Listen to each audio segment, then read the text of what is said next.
Okay, so thank you guys for joining, and welcome to the Sichos HaRan shiur, which b'siyata d'shmaya we are going to jump into. I believe we're up to Sichos HaRan Samach Beis. So that's all very exciting, and I hope everybody had the most beautiful Shabbos, having the most amazing start of your week, and let's jump into it with Hashem's help. So I'm going to share my screen here so that we can all see the text. Okay, very important idea today.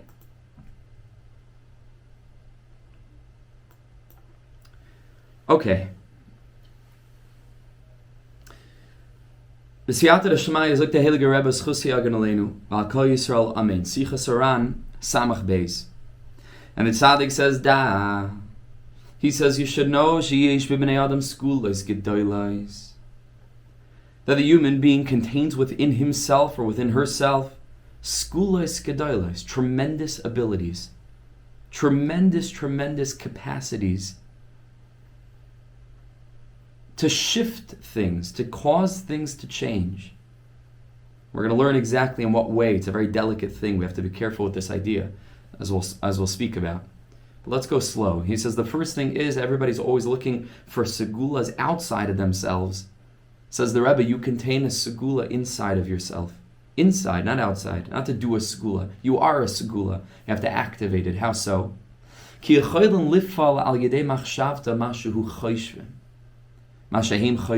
the human being has the capacity to actually cause to happen what one is thinking about intensely.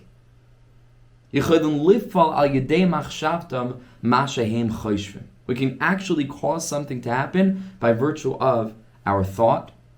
And here the Rebbe first gives a negative example.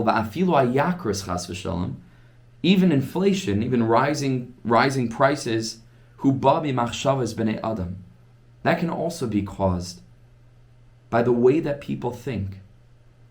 Not that things happen and that causes people to think in a certain way, but the thinking is itself what can cause certain things to transpire. An amazing idea. Now here the Rebbe, before we start to just talk about the Nekuda, first the Rebbe sort of explains what kind of machshava we're speaking about. We're not just speaking about any old kind of thought, as it were. But the Rebbe over here says,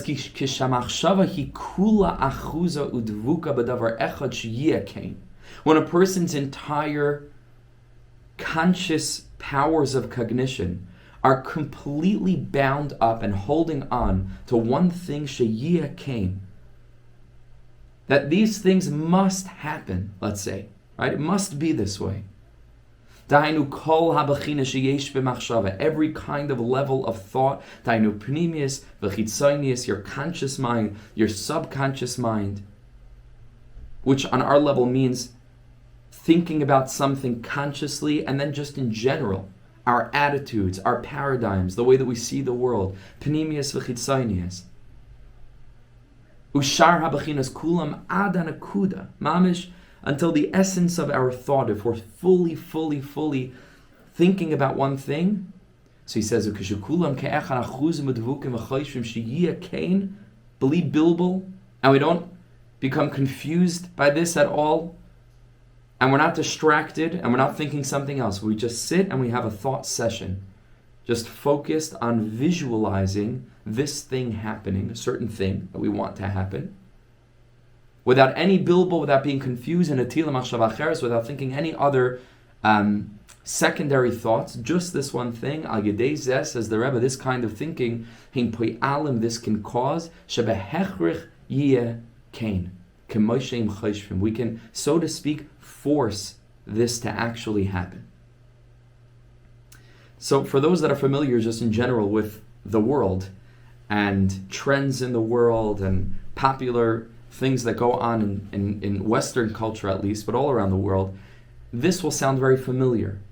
Because more recently, over the past 5 to 10 years, there's been this idea really made famous by a book and subsequently by a film called The Secret, of the law of attraction. And the law of attraction, also referred to as LOA, so how it's sort of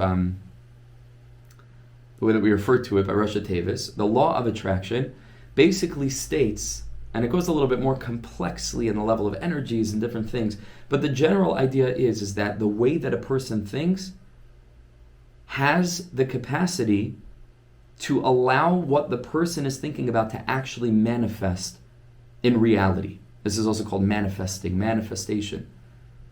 The law of attraction. What a person thinks about, how the person thinks, will actually draw that reality into that person's life. And this is a very, very strong pillar of New Age psychology, obviously positive thinking and affirmations and visualizations and all of this kind of messaging about the ability for the person to step into the driver's seat in life and not to allow oneself to become the victim of one's circumstances, but to play a role in shaping the circumstances in one's life to actually attract a better life, or to cause better things to happen instead of just being the victim of the things we perceive as being done to us against our will or without our being able to actually play a role in the process. So on the one hand, this is of course a very empowering idea. There are some obvious pitfalls to this and questions on this mahalach, which is why it can't be an ironclad rule, which itself a little bit pulls the rug out from the secular conception of the law of attraction, which we'll get to in a minute. That is, well, does that mean to suggest that all of the people in the world that are suffering just don't want to not suffer badly enough?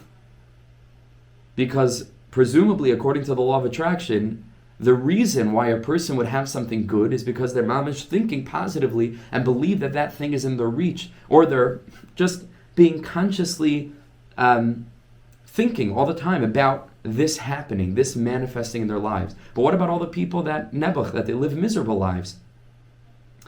Does this shift the blame on them in the same way that it shifts the beautiful lot of empowerment onto the lap of those that feel subject to their circumstances, telling them that you can change? So that means that everybody else is guilty, that they're at fault.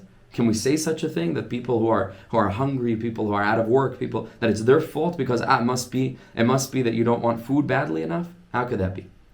Right? So it cannot be an ironclad rule, but you do see that this thing arises in many, many, many different cultures, many different spiritual disciplines, lahavdil from Yiddishkeit, but we find this as a very strong idea.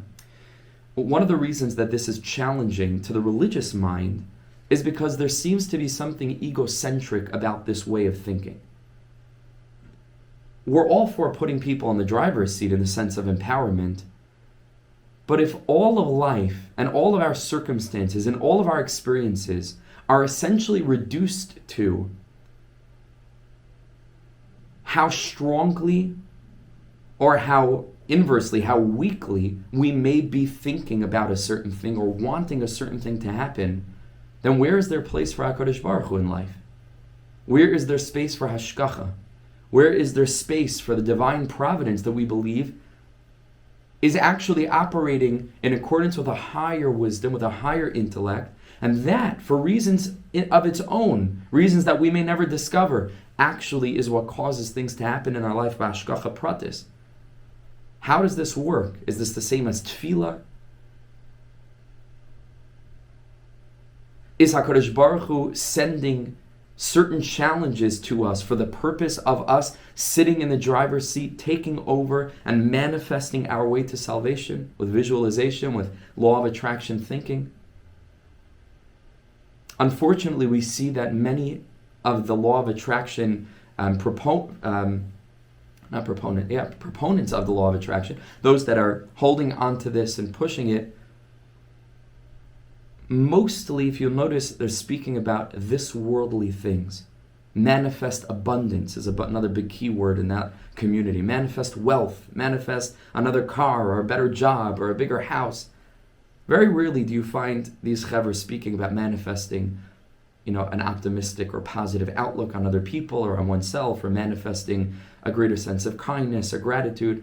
Really, it sometimes comes along with, oftentimes seems to come along with messaging about this worldly abundance, this worldly success. And I think that that's not a coincidence. I think that it's one stream of thinking.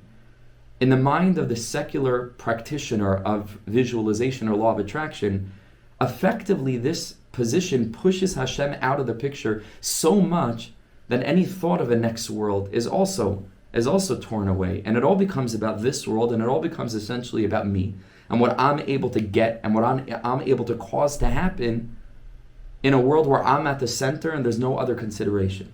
That's oftentimes what we find. And so what Rebbe Nachman is saying would seem to sound very similar and seem to be a very strong source for the law of attraction in Yiddishkeit. But of course, we're going to have to approach it in a very delicate way to try to see how not only is this not a stira, contradictory to faith, but on the contrary, we're going to see how this itself can become, to the religious conception, the greatest manifestation of faith, the greatest alignment with our emunah, as we're going to see b'siyata d'shmaya. But just to be aware that this does sound, it's an amazing source. Rebbe Nachman seems to say that koyach of machshava can actually cause things to happen, can bring things mikoyach from the world of potential el apoyal into the world of the actual. And this is what Rebbe Nachman is telling us. V'gam, he gives another caveat, another guideline as to how to do this properly. V'gam shamachshava tiyeh beprate pratius. The thought needs to be extremely specific, loy b'derech klal, and not just generally thinking about just, how great would it be for life to be better. It's not just for life to be better. We get into the specificity of exactly what you mean when you talk about a better life. What does a better life look like? How can we focus on the specific details that we hope that HaKadosh Baruch Hu will help us bring into existence? Right?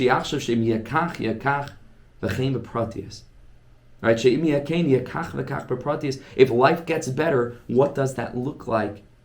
Mamish, day to day, minute to minute. How would things change practically? Because he says, if a person only thinks in much more of a general way, he says it's an aspect of broken, incomplete vessels. It's not whole. And then a person starts to make errors.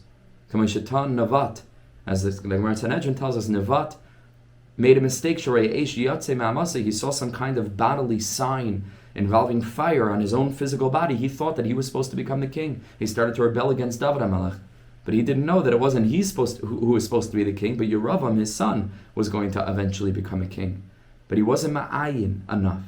And he didn't focus on the specificity enough. He just thought about it b'derech klal. And he found a remez. He saw some kind of inyan of fire, and he thought that was a symbol for his own malchus. But the truth is that it wasn't a reference to him, it was a reference to his son.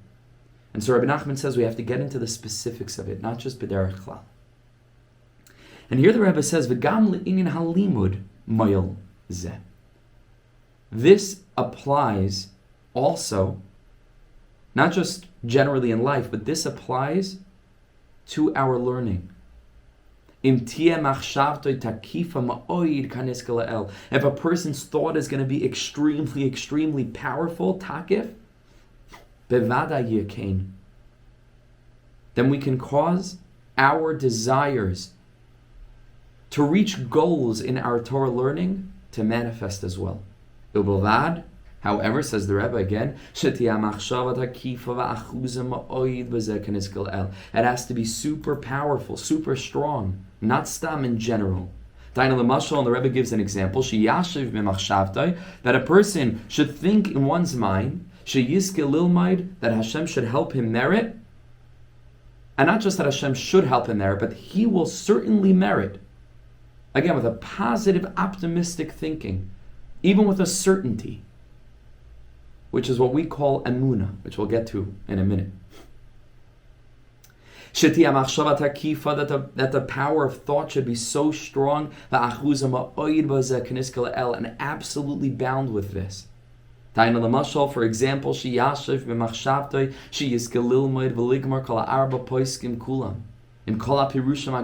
person can make up his mind, and not with wishful thinking, but with absolute certainty say to himself, this year, I'm going to learn the entire Shulchan Aruch. All four Chalakim, all 4 volumes of Shulchan Aruch, with all of the Perushim, the Yachshav Yitzaer B'daitai, and then he should stop, and he should begin to think in his mind, and to envision the details of how he's going to do that. How is he going to learn them? What will it look like for him to sit and to learn them? To mamish, imagine this. The kamazman, how much time will it take? How much time is he going to devote to it each day? What would that lifestyle be like if he worked into his daily schedule, as it is now, a half hour for learning Shulchan Aruch? Which is how much you need to learn in order to finish it in 1 year. He decides, okay, I'm going to learn 5 pages in 1 day, until he says, I'm going to finish the whole thing in 1 year. And then again, he focuses all of the energies of the mind, subconscious, conscious, fully invests in the specific thinking about the way in which he's going to apply this commitment, this hope, this dream, this vision. Again, he invests all the energies of his mind, of his thinking very well, with incredible power, until one's mind and one's thinking is bound up with this hope and with this dream very, very powerfully. Ma'oid, very much. The He says this is just one example, but the same applies for all different kinds of limudim, all different kinds of learning. Kagoin Shas, if a person takes upon himself to finish Shas, im harif v'harash v'turim, with their halachic commentaries and codifiers, the Rif and the Rush and the Tur, the Tanakh v'chayotzer, whether a person wants to go through Tanakh, it shouldn't just be this hope. I hope one day I'll merit to learn Tanakh. Or even making up one's mind. It's got to be stronger than that. Not just a fleeting thought, but a decision, a commitment, a resolution, and then to take time to allow one's entire mind, with all the energies of the cognitive processes and capacities, to become saturated with this vision. With this vision alone. And it's an avodah to do this. V'yichsaif.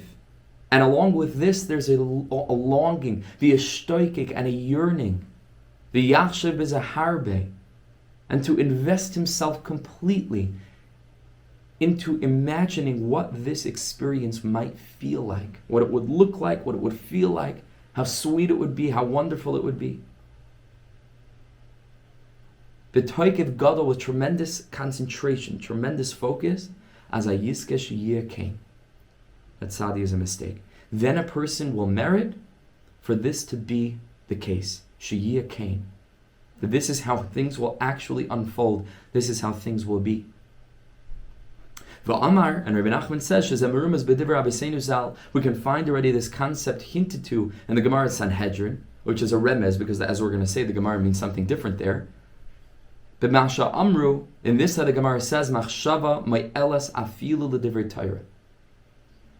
The simple understanding of the Gemara is that the Gemara tells us that a person has to be careful even to let one's mind wander while learning, because the Gemara warns that machshava me'eles afilu l'divrei Torah, that thought can distract a person even from learning. Don't think that a person is involved in something so holy and something so consuming as learning Torah that you don't have to be so guarded against machshavos that will seep in. Says the Gemara, no, machshava me'eles afilu l'divrei Torah, but milashon, like something that's blemishing the Torah. That's what it means on a simple level. Now, machshava, a distracting thought, can get in the way even of a person's learning. But says the Rebbe something else. He says no. He says the word mo'eles can also mean to assist, to help. Dahainu, when the Rebbe is reading it, machshava mo'eles, One's mind can actually help afilu l'divrei Torah, even with regard to the person's yearning to learn and the goals that one sets in learning.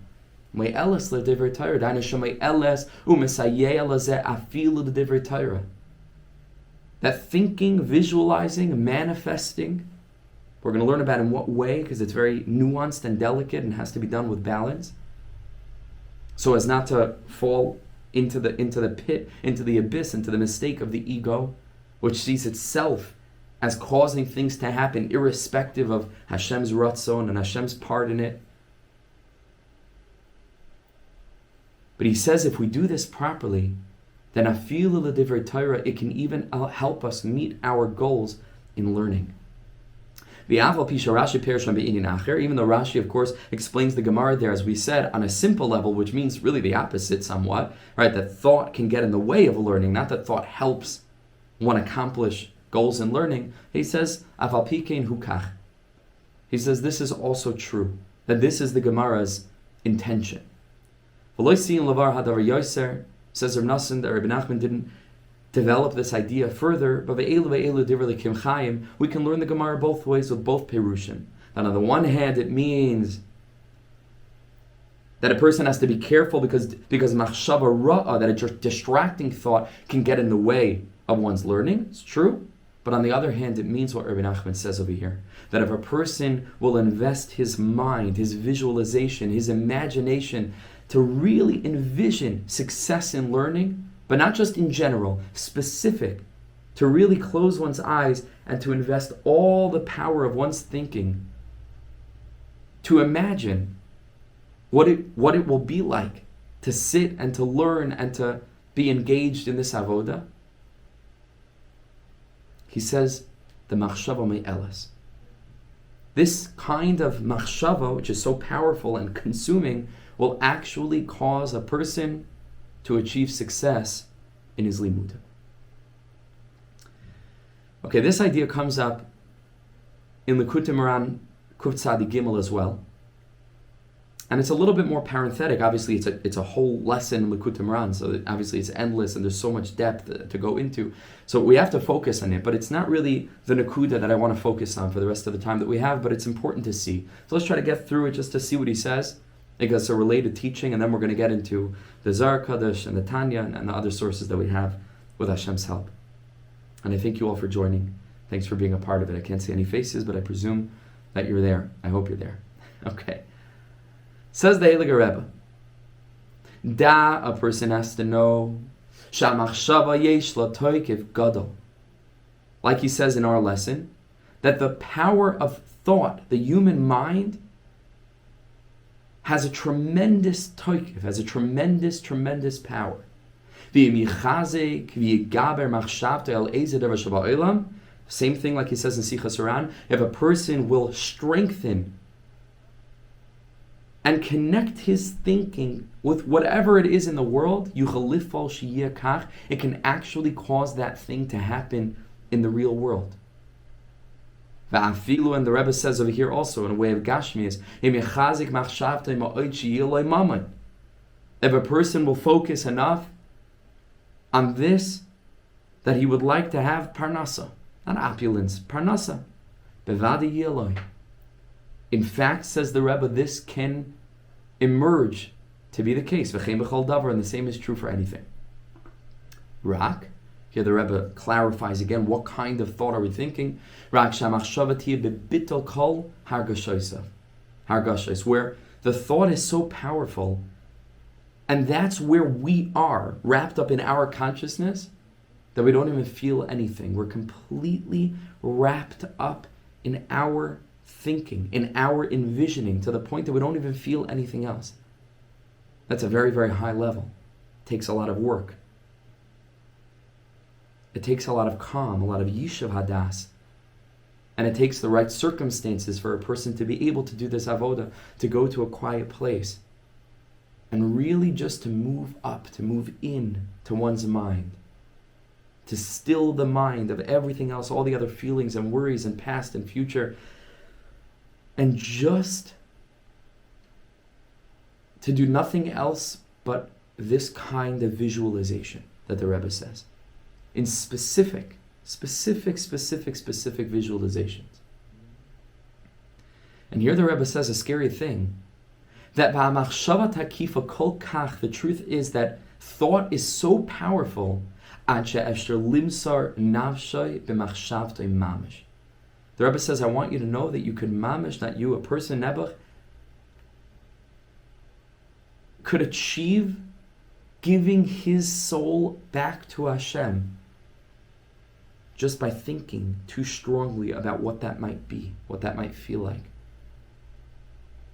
And yearning for that to happen. That itself can cause Nebuch, a person's soul, to go back to Hashem, to leave one's body.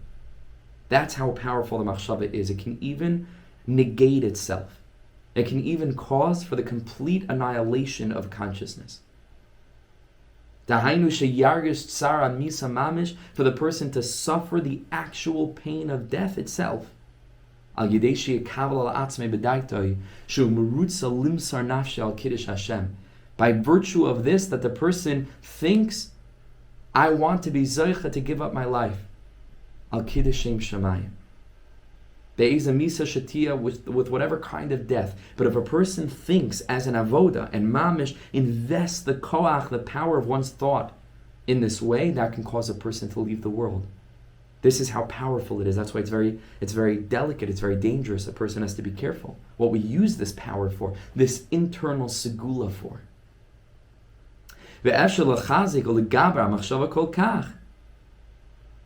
He says it could be that the person is thinking so strongly and envisioning this experience of death so powerfully that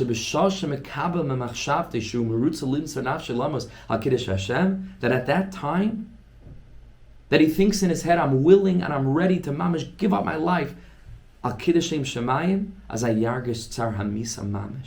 The person can actually begin to feel the sensation of death itself on the purely physical, this worldly level. And with this, Rebbe Nachman explains the famous expression, the famous statement of Rabbi Akiva, when Nebuch tragically, they're scraping Rabbi Akiva's flesh off him b'masrika shel barzel with these iron rakes, Rachmana litzlan. And his Rebbe asks him, they see, and his Talmidim ask him, they see that he's saying Kriya Shema. And they say to him, Rebbe, kulei hai, until this level, you're willing to hold on to faith and you're willing to proclaim your faith in Hashem when this is your tragic end? And Rabbi Akiva answers, Kol yamai hayisim mitztar al pasuk zeh. He says, I want to let you know that my whole life I was pained over this verse. Masa yav liyadav kamenu. When will I be able to go and give my life? B'chol avavcha, b'chol nafshecha, b'chol moedecha. Hashem echad, to become one with Hashem through this experience of eradicating the body and releasing the soul to the higher realms. That's why the Dalid, we're supposed to have in mind, the Dalid Mises based in, that a person should be ready and willing and able to give oneself, because this world and our physical experience is just temporary. This is not who we really are. This is not what we live for. And so if the moment comes that we're expected to give our lives, v'chai behem, but without those three, gili araya, shvichas damim, avodah zarah, or at a time of shmad, when a person is expected and even commanded to give his life, there's no greater level than that, to die al kiddush shem shemayim, al kiddush Hashem.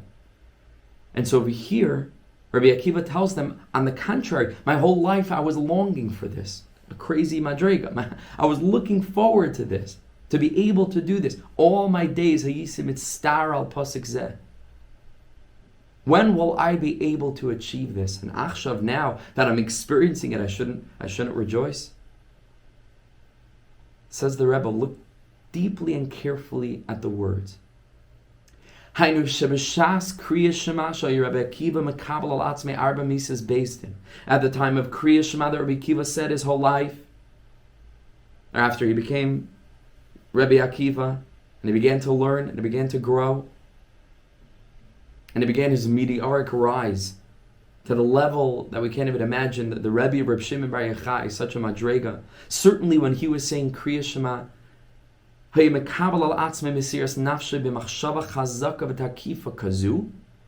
he accepted upon himself this experience of the Arba Misas based in, not just in a sense of, oh, theoretically I'm willing to do it, but he mamish, in the way that we're describing, he invested all of his thought, all the powers of his internal and external, conscious, subconscious, every part of him, like we learned from Rebbe Nachman, without feeling anything else, to envisioning when he says Echad and the Dalid of the word Echad in Kriya Shema, Dalid Misas based in, he envisioned it so powerfully. He actually literally experienced this pain already.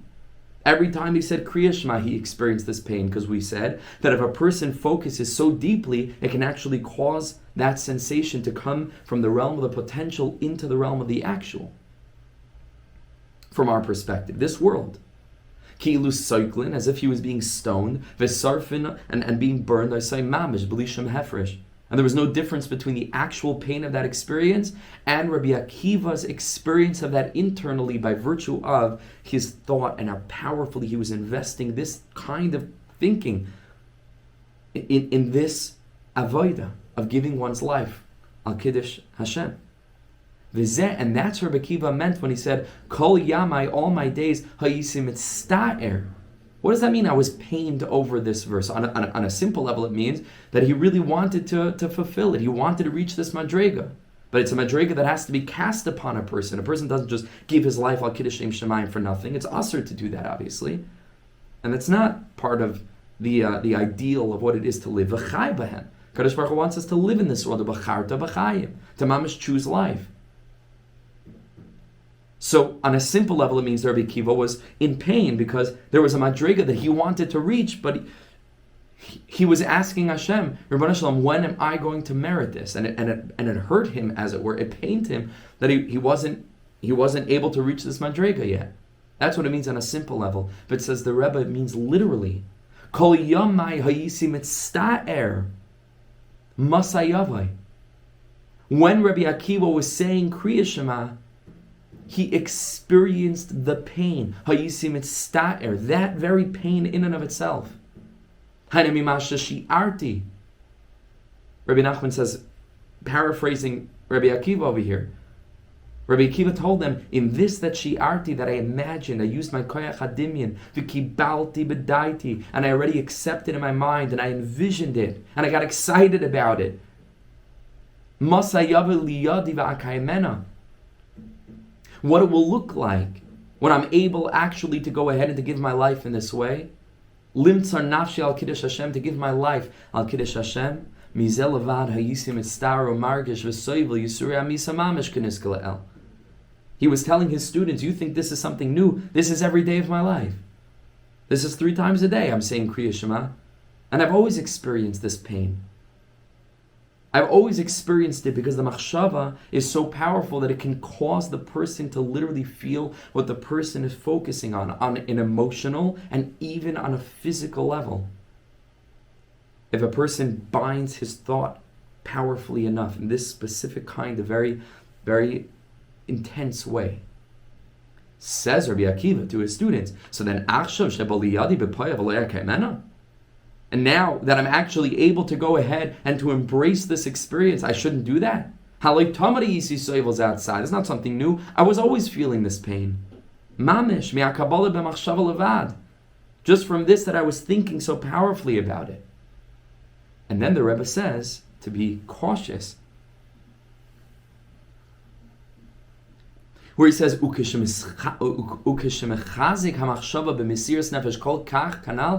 person really begins to go through this process to invest all the koiches of one's thought, internal, external, like we said, so powerfully, he says a person can actually leave this world from this.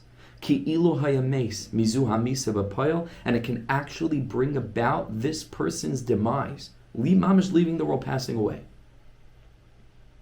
Ki ein hefresh ben amisa b'poil. That when a person thinks with such intensity in such a strong way, there's really no difference, he says, between the thinking of it and the experiencing of it in life and the actual experience of death itself. Al-Kain, therefore, says the Rebbe, a person has to be careful about this avodah, even though it's a very lofty thing. And of course, it requires a healthy psyche, to engage in this kind of thinking, because it could be very triggering. It could be very, very, very dark. It could be very damaging to certain kinds of people if they're really going to envision themselves going through such traumatic experiences. Could bring up a lot of pain. So you have to know if it's right for you, and where you're holding, whether to set aside time and to really focus on this kind of thinking. But the Rebbe says, if you should happen to walk in the footsteps of Rabbi Akiva, so he says a person has to hold himself back. If a person starts to feel that we're getting close, and mamish, you feel that there's some kind of separation happening because of this incredibly powerful visualization that a person is taking the time to really focus on as an avodah in and of itself, got to pull back. Because that can actually, mamish, it's a scary thing. It's confounding. This can actually cause the person to leave the world. Chas v'shalom. We have to be very careful about this. Okay, so here you see there's another source in Kitzvei Breslev where the Rebbe speaks about this kind of thing, where again, shamachshavi yesh l'toigev gadol, just reading the first line again, which is aligned with what we're learning in Sichos HaRan, that thought is so powerful that it can actually bring things into reality. And the Rebbe over here actually does use a mashal gashmi for this, which is mammon, which is parnasa. Thinking about this, visualizing it, like he says, bito klar geshoisav, which is not just any kind of thinking, just like thinking how nice it would be, but really, it's like a session. You have to set aside time. You have to sit in a quiet place and do nothing but visualize. It's an avodah with great joy and great confidence that can actually bring something into being. So we have these two sources, Sichos HaRan Samach Beis and Likutei Moharan Kuf Tzadik Gimel. But the question is, and this is something that we began with, how are we to hold these two concepts in our mind? That on the one hand, Hashem runs His world, and Hashgacha is real, and everything that we experience is Hashgacha pratis, and that the circumstances that we go through in life are gifted to us by HaKadosh Baruch Hu for our own tikkun, and everything that we're experiencing, we need to be experiencing, so on and so forth. With this idea that I and you and all of us have the capacity to set aside time, to sit, and just by virtue of our thinking about things being different in a certain specific, very intense way, we can change things. So then who's in control? Who's in the driver's seat? And where is their place here for HaKadosh Baruch Hu? So that's why it's so important to understand, which we began with, that in Breslev and in Torah, the quote-unquote law of attraction is true, but it's approached from a completely different angle. Bringing Hashem into the picture, as we're about to see from the Heilige Zohar Kadosh, we understand that there are 3 steps in the process. Or really, I want to get 2 steps in the process. It's not simply that we're able to sit, envision something, and that actually causes whatever we were thinking to come into being, as if our machshava caused it, but rather the way that we understand it in Rebbe Nachman and in the Tanya, we're going to see from the Magen Mizrich and the Zohar Kadosh, is that when we think in an optimistic, positive way, very specifically and very powerfully, about something positive happening in life, about something changing, about us meriting for things to be better than they were until now. This is taking place within the context, and these are the important words here, of yichsaif, of longing, yishtoikik, and yearning, the yachshav, and that's what we're thinking about, for HaKadosh Baruch Hu, to bring into being that which we believe that HaKadosh Baruch Hu is so kind that He's mamish going to bring that into our lives. It's a very different thing. So it's not that we're in control, we're in the driver's seat, we're making things happen because we're thinking in a certain way, and our thinking about it makes it happen. It's all within the context of emunah. It's all within the context, not that I believe in myself so much and my capacity to make things happen by thinking about them, that I'm going to sit and think about them. But it's that I believe that HaKadosh Baruch Hu is so good. And I rely on HaKadosh Baruch Hu's chesed so intensely that it would be foolish for me to sit and to think about any other possibility other than the most beneficial, optimistic, positive, wondrous way of thinking that life could possibly unfold. So it's a subtle difference, but it's mamish kemerchak mizrach mimarav. It couldn't be more different, one from the other. Because over here in the religious conception of things, it's not our machshava that makes things happen. It's our emunah in HaKadosh Baruch Hu's goodness that draws that reality into the present experience of day-to-day life. Hashem is not just part of the picture. HaKadosh Baruch Hu is the picture frame. HaKadosh Baruch Hu is the canvas upon which any good thing in life can possibly ever be painted. And our understanding that and our expressing our faith is the segula here. So that's the very important point that we need to remember when talking about the law of attraction or visualization in a religious context. We need to make sure that it doesn't become an ego thing. It doesn't become, some kind of ironclad rule that any person that does this can force this to happen, and look how powerful we are. And oftentimes, like we pointed out, this kind of thinking will actually lead, more often than not, to the person really thinking in a very megushamdik way about this world and about physical or financial prosperity, instead of higher levels, instead of more elevated ways of thinking.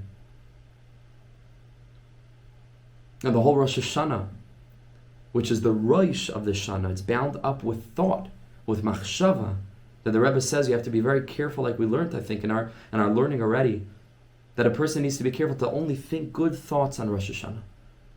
Because Rosh Hashanah is mamish the Rosh of the year. It is the capacity of cognition where everything is rooted, and so we have to be very careful to be thinking, certainly on Rosh Hashanah, to be thinking these positive thoughts.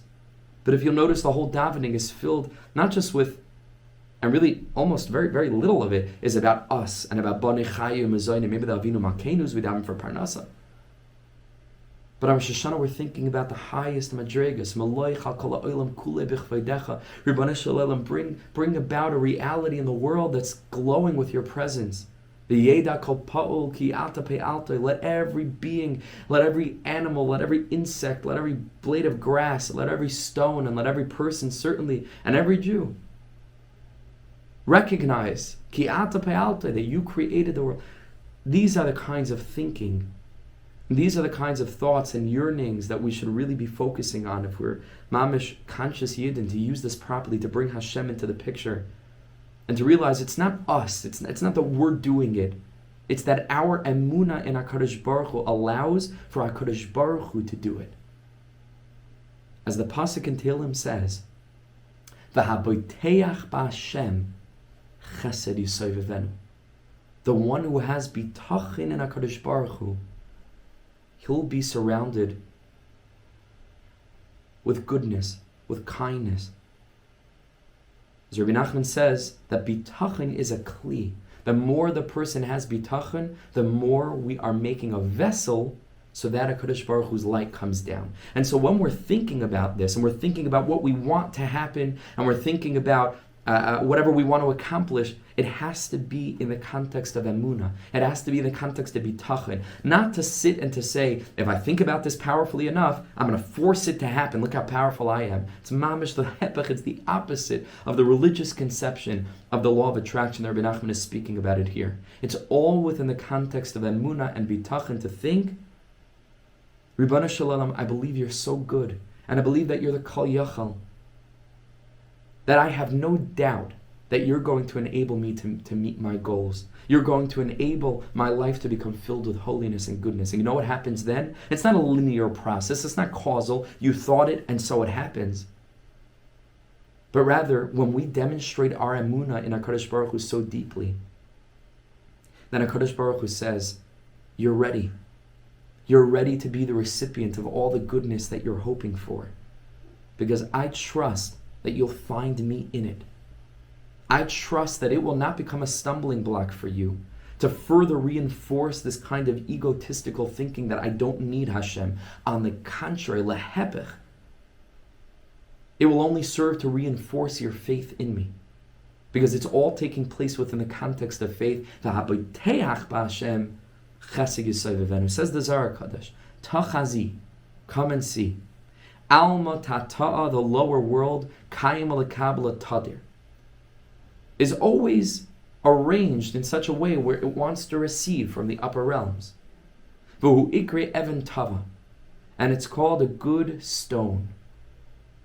For those who are following the Shabbos shiurim, this goes very much into what we were speaking about, the Levana, about the moon. The Even Tov that Avraham Avinu had hanging from his neck that reflected the sunlight. It's the whole shiur that we gave 2 weeks ago. B'siyata d'shmaya. V'ikre Even Tov. It's talking about Malchus, talking about this world. V'al mi'ilah la yahiv le, but the upper world will only give the lower world ela kegavna de'iu kaima, in accordance with the way that it is, in accordance with its state. Mamish, an amazing Zohar. I'iu kaima b'nehir da'anpin mitata. If the lower realm is going to exist in a state of joy, in a state of optimistic positivity, in a state of openness, in a state of readiness, in a state of trust, this is exactly what will shine into it from above. If it's going to exist in a state of sadness, then it will draw down upon itself din, severity, harshness, concealment, the withholding of chesed.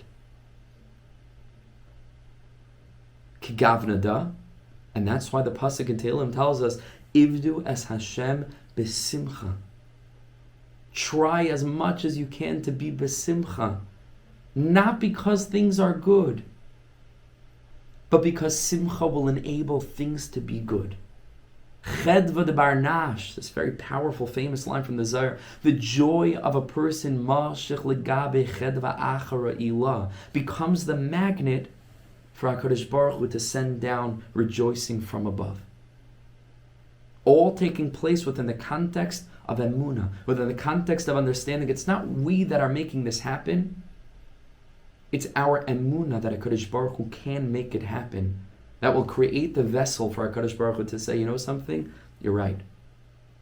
I can do that, and I will do that. Because this world is only a recipient from what comes upon it from above.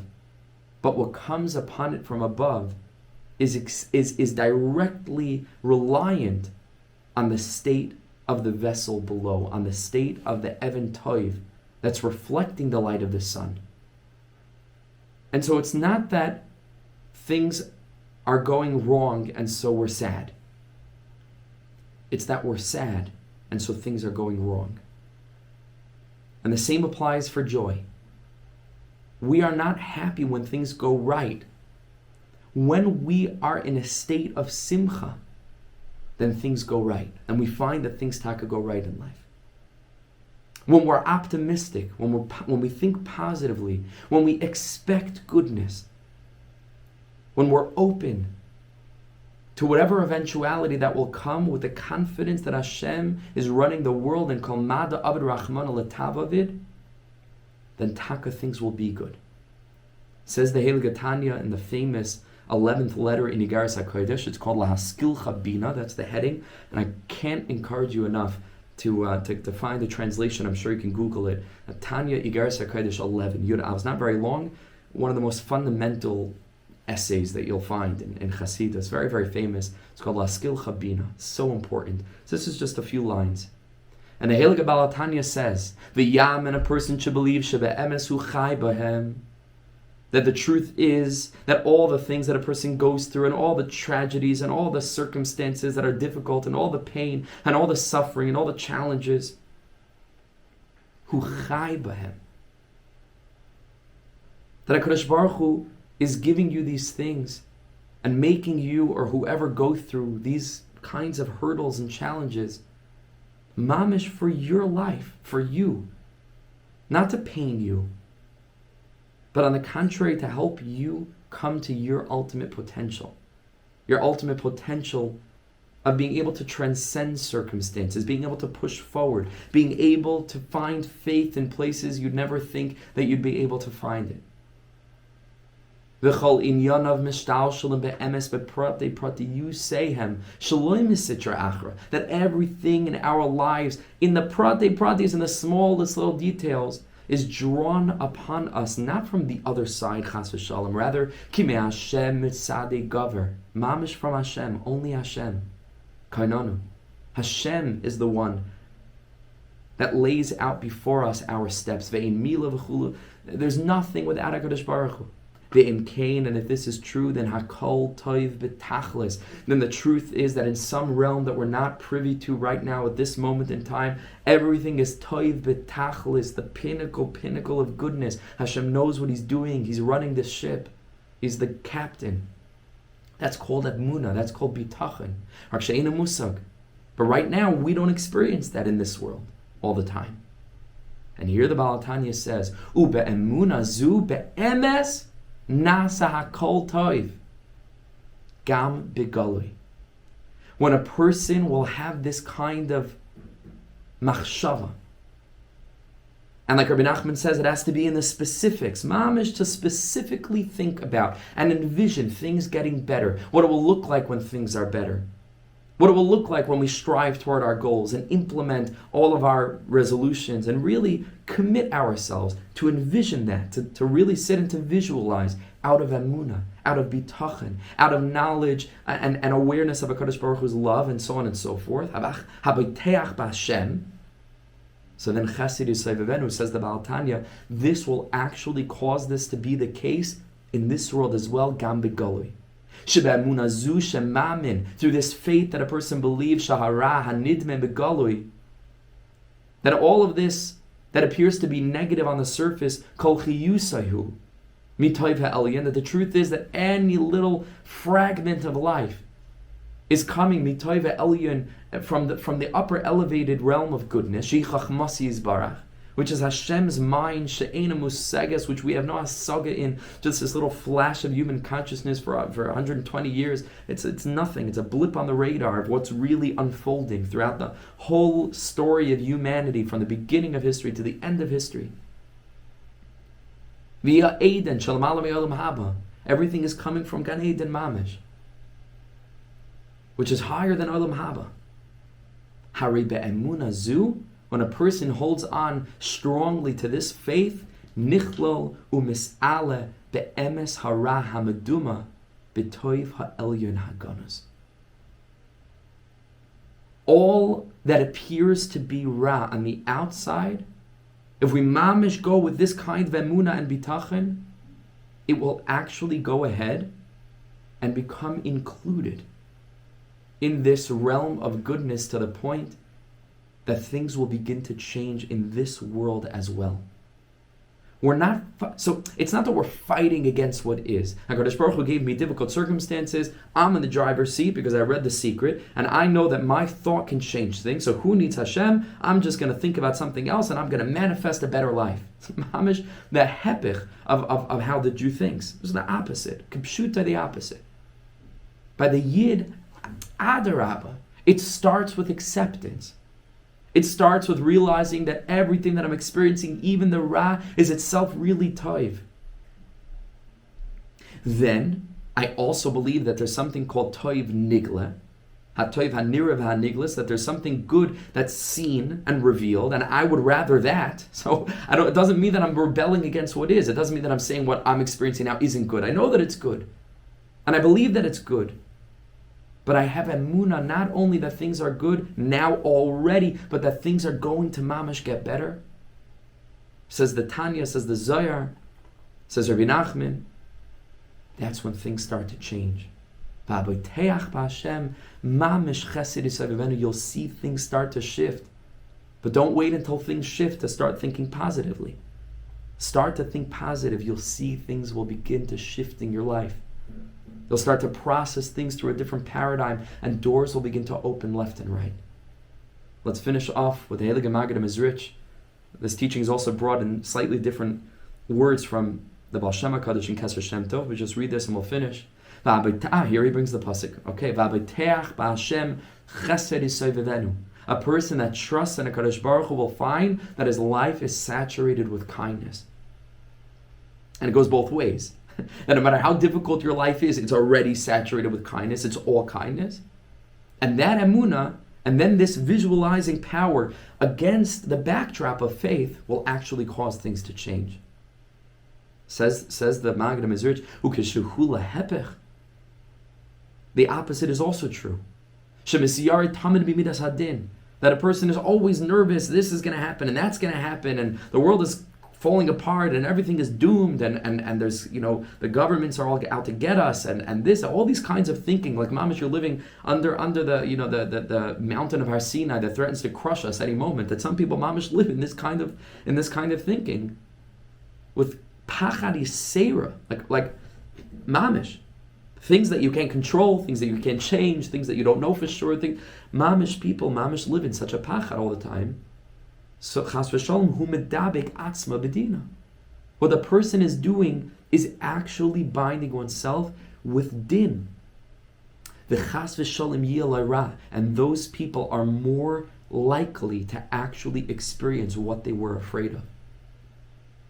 K'dichsiv umegurasam avilehem. Their fear I will bring upon them.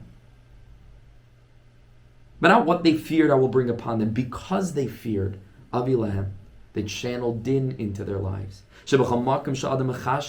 Wherever a person thinks, shamhu mizdabik, that's where the person is connected to. If